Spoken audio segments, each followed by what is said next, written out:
My husband refuses to babysit my little sister's child. He says that the compromise was allowing her to move in when he was against it, but it's not his job to solve all of her problems.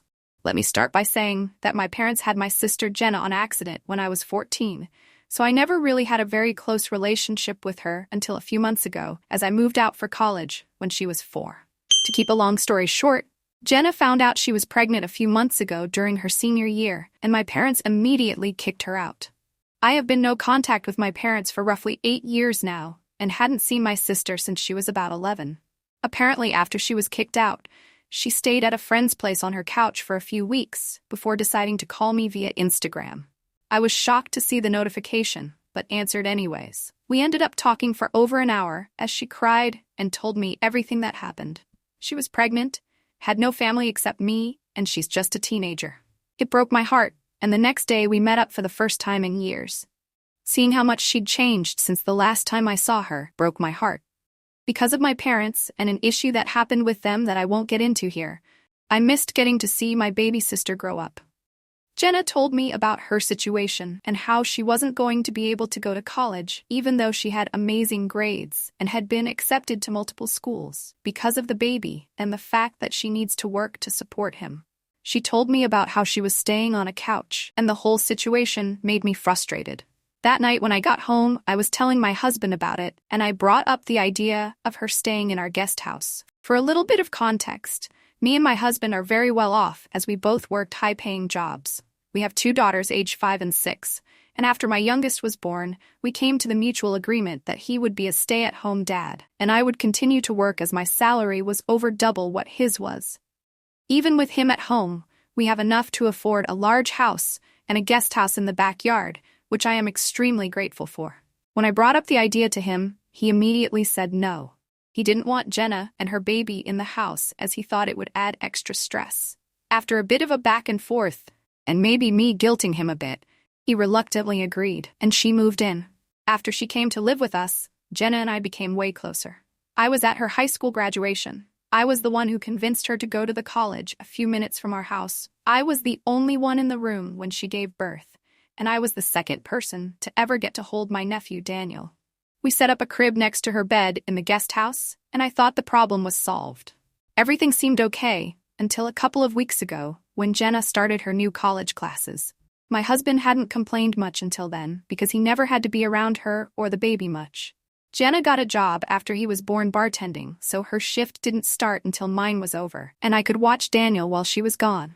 However, now her morning classes conflict with my work schedule, meaning my husband has to watch Daniel sometimes. This year, our youngest started kindergarten, meaning he has a lot of free time.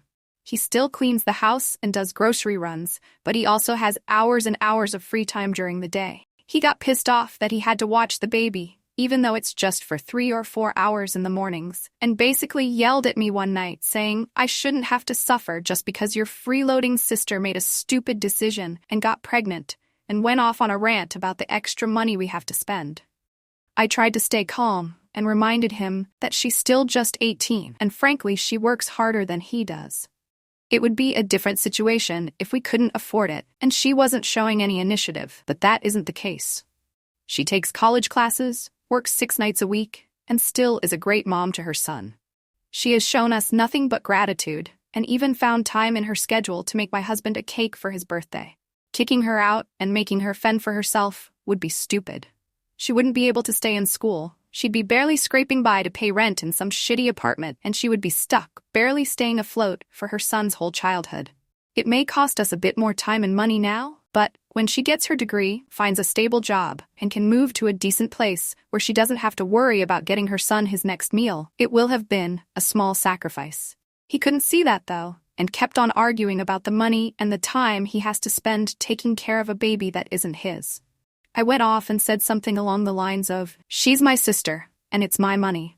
I'll spend it how I want, and if you're going to be too much a child to help out for a few hours a day, then I'll just use said money to hire a nanny who might actually care about my family." He was stunned, as I'm never one to raise my voice and generally try to avoid conflict. Then he made a big stink about how I don't appreciate him, and if I cared about the life we've built together, that I wouldn't be sacrificing it for some teenage girl I barely know. Now we're both mad, and for the last couple of days neither one of us have spoken to each other very much, unless we have to. I've been dropping off Daniel at my friend Ashley's house on my way to work, and Jenna has been picking him up after her classes because my husband refuses to watch him. How can I fix the situation and change my husband's mind? Kicking Jenna out isn't something I'm willing to do. Edit. I agree what I said about the money was out of line, and I will apologize to him for that. It's his money as much as mine. Those of you saying it's my sister's own fault she got pregnant and didn't get rid of it should not speak on things you don't know about, unless you were there the night she got pregnant. Don't assume it was her fault at all.